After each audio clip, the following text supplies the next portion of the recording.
una crisis económica nos afecta a todos en el bolsillo, en lo que vivimos día a día. Es por eso que vale muchísimo la pena periódicamente hacer cortes de caja, sobre todo tras el informe del presidente López Obrador ayer con el secretario de Hacienda, Arturo Herrera, que está de nueva cuenta en la mesa de Despierta. Secretario, ¿cómo está? ¿Qué tal? Buenos días. Buenos días, qué gusto tenerlo de nueva cuenta acá. ¿Cómo le hace un país para salir de una situación como la que estamos viviendo, provocada por muchas cosas, entre ellas sí, la pandemia que nadie esperaba, cuando ya no hay guardaditos, cuando ya no hay ahorros? En ocasiones como familia cuesta trabajo armarla sin ahorros, sin guardadito. Sí, primero la declaración a la que hacían referencia me refería a la parte de las finanzas públicas, porque la parte económica claramente va a ser mejor que el 2020. Es decir, nosotros vamos a estar ya en un proceso de recuperación. Podemos discutir las cifras, pero las cifras que ustedes mismos dieron a conocer ahorita de los analistas económicos estaban apuntando a un crecimiento en el 2021. Lo que sí es diferente es que a lo largo de los años el país fue creando colchones, sobre todo para la parte de finanzas públicas. Uno muy importante, el Fondo de Estabilización de los Ingresos Presupuestarios. Y estos colchones son para utilizarse en situaciones como esta. Entonces los hemos utilizado. El otro colchoncito, que no estaba diseñado para ello, eran los fideicomisos. Los fideicomisos jurídicamente son vehículos en los que se pone el dinero y se llevan de un año a otro. Entonces los utilizamos. Entonces hay muchos menores espacios, en el sector de finanzas públicas. Sí, de hecho, incluso el segundo semestre va a ser mucho mejor que el primero, porque parece que ya habremos tocado fondo en mayo y a partir de aquí vendrá una recuperación.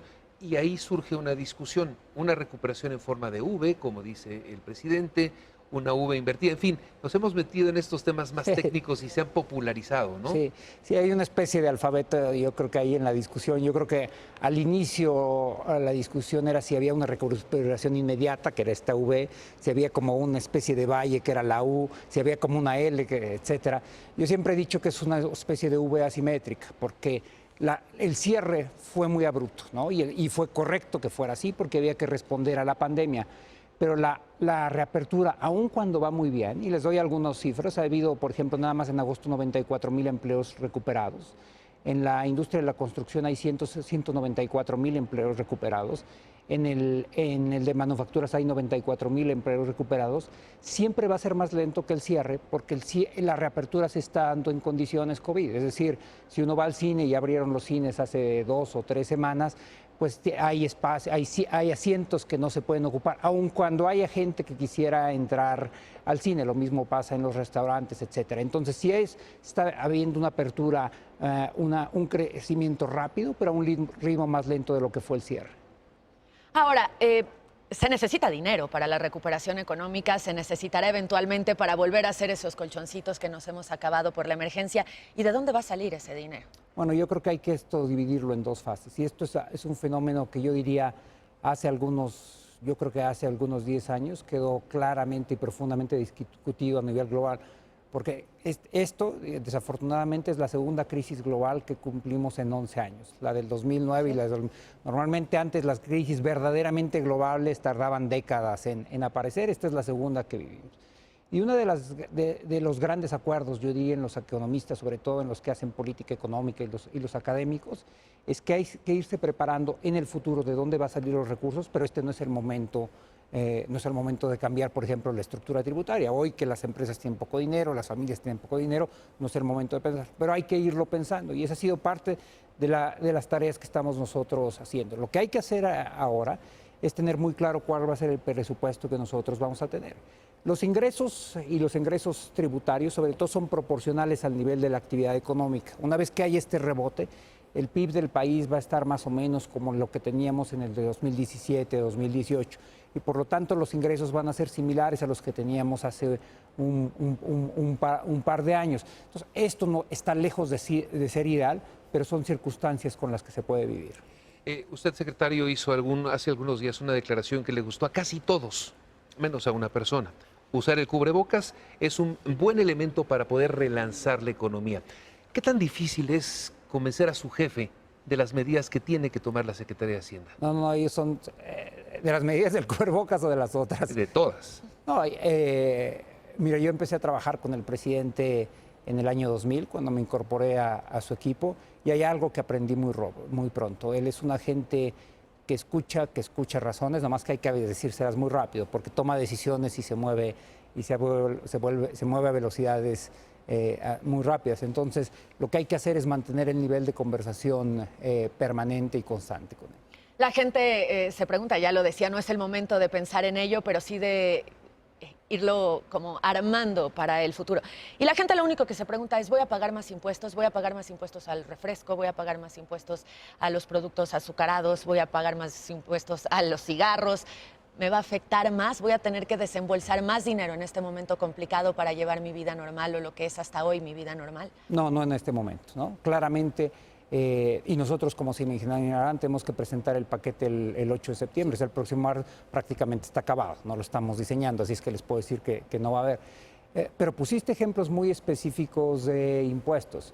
Pusiste ejemplos de bienes que están bajo la categoría IEPS, los impuestos especiales, que esos tienen un tratamiento tributario distinto en México y en la mayor parte de los países, porque esos impuestos existen a esos bienes, porque son bienes que al consumirse producen algún mal. Entonces tú hablabas comida chatarra, alimentos azucarados, las gasolinas, etcétera, ¿no? Entonces, la discusión de los impuestos en esos bienes, que no va a cambiar en este año, en el año que entra, lo voy aclarando, fundamentalmente responde a razones, por ejemplo, de obesidad, de contaminación, etcétera, más que razones tributarias, pero no va a cambiar en este. Secretario, ayúdenos a entender una cifra que dio ayer el presidente. Él habla de ahorros de 560,000 millones de pesos en lo que va de la administración.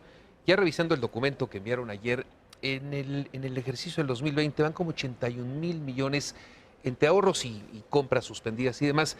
Y del año pasado son 145,000 millones, nos da 227,000. ¿Dónde está el resto? ¿Cómo hace las matemáticas? Lo que pasa es que hay ahorros presupuestales y ahorros nocionales, ¿no? ¿Cuál es un ahorro presupuestal? Un ahorro presupuestal es, por ejemplo, si tú tienes 100 para comprar tazas y haces una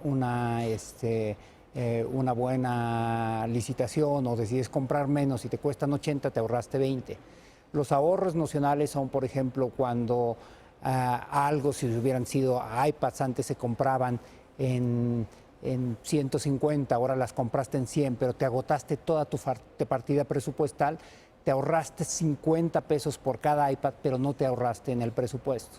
Sí avala entonces esa cifra de 560,000 millones. Sí. Y tiene que ver con otras cosas, tiene que ver ahorros en plazas, etcétera, ¿no?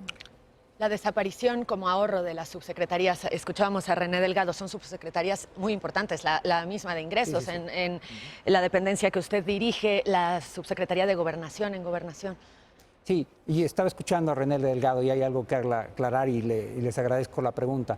No desaparecen las subsecretarías, la subsecretaría, aparece la posición de subsecretario. Entonces, por ejemplo, no va a haber la posición de subsecretario, pero todas las funciones hacia abajo van a permanecer. Nosotros mismos ya habíamos decidido que la función del subsecretario de Ingresos la iba a tomar el subsecretario del ramo. Yo tuve esa posición, yo estuve encargado de la subsecretaría de Ingresos, pero todas las funciones hacia abajo de la subsecretaría de Ingresos existen. La jefatura de unidad de ingresos tributarios, la de no tributarios, los temas de hidrocarburos, todo eso permanece. Lo único que se está eliminando es la posición del subsecretario. ¿Qué importancia o qué nivel de foco le pone al tema Pemex para las finanzas públicas en el 2021 y por supuesto en adelante? ¿Es un foco amarillo, es un foco rojo para el país? No, es muy importante. Pemex ha sido muy importante, pero en esta coyuntura para la parte económica y las finanzas es mucho más impactante. Y yo jamás me hubiera imaginado que iba a poder decir en una conversación que había algo que fuera más importante que Pemex. Es mucho más importante el COVID. Es decir, lo que estamos viviendo hoy en la parte económica y sobre todo fruto de la pandemia y la recuperación dependerá si podemos entre todos ir controlando al COVID. Ayer mensaje del presidente López Obrador, varios analistas decían, echamos de menos los datos, echamos de menos las cifras, sobre todo en temas económicos. Sin embargo, el presidente es mucho de frases y se quedó una grabada. No es por presumir, pero tenemos el mejor gobierno en el peor momento. Se han tomado efectivamente en el peor momento las mejores decisiones. ¿Se volverían a tomar de repetirse esto en una suposición, desde luego? Bueno, mira, yo creo que primero son hechos inéditos. O sea, por definición el COVID es un virus que no existía en los humanos y es algo que podríamos plantear si hubiera habido cosas que podríamos haber hecho diferente o no. Yo creo que hay, por ejemplo, sobre todo un par de decisiones que fueron extraordinariamente importantes, distintas a las que la mayor parte de los países tomaron. La mayor parte de los países, primero en las economías avanzadas, dieron un estímulo fiscal muy importante, hasta 20, 30, 40 puntos del PIB. Ellos se pueden dar ese lujo. Países como Alemania se endeudaron, pero la tasa de interés es negativa, les pagan por prestar, no les cuesta pedir prestado. Pero el segundo supuesto alrededor de ello era que el COVID era un tema de unas 5 semanas, entonces había que pisar fuerte el acelerador y ya salíamos de él. Y está claro, y eso es parte de lo que yo he venido diciendo, que no fue un tema de 5 semanas, que vamos a tener que seguir viviendo con este tema cuando menos un año, lo cual no quiere decir que es la situación de abril. Ahora vamos a convivir, es lo que yo digo, con el COVID.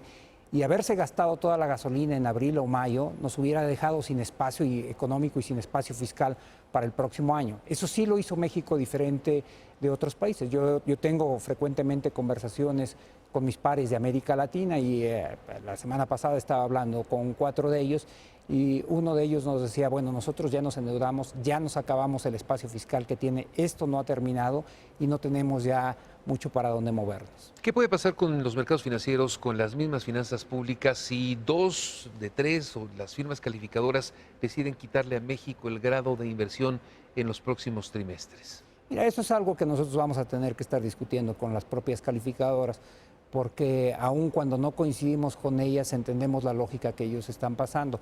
Yo hacía referencia hace algunos minutos a la crisis del 2008 y el 2009. Y esa fue una crisis que empezó en el sector financiero y en particular con ciertos tipos de activos que estaban calificados como AAA y que después se deterioraron de manera muy rápida, los llamados bonos subprime. Una de las críticas más fuertes que se hizo en ese momento fue a las calificadoras. Se les acusó de tener un conflicto de interés. Entonces no reaccionaron a tiempo en el 2008 y en el 2009 y ahora parece ser que están tratando de sobrecompensar bajándole la calificación a todo el mundo. Olvídate a nosotros, le han llegado a bajar al Reino Unido la calificación. Entonces yo creo que el proceso de las calificaciones es un proceso que se va conversando, se van haciendo, y yo creo que en eso nosotros y otros países, porque esto ha sido motivo de discusión entre diversos países, no es nada más una preocupación de México, tenemos que hacerles un llamado que se lo tomen con calma, que ya lo del 2008 y lo que ellos hicieron está en el pasado y tienen que hacer una evaluación objetiva de la situación de cada país. Bueno, pues estaremos pendientes de esa evaluación. Gracias, secretario. Ojalá que dentro de 2 meses, más o menos, hemos visto durante la pandemia cada 2 meses, lo podamos tener de vuelta aquí. Gracias. Con muchísimo gusto. Gracias, como siempre, Gracias. Arturo Herrera, secretario de Hacienda.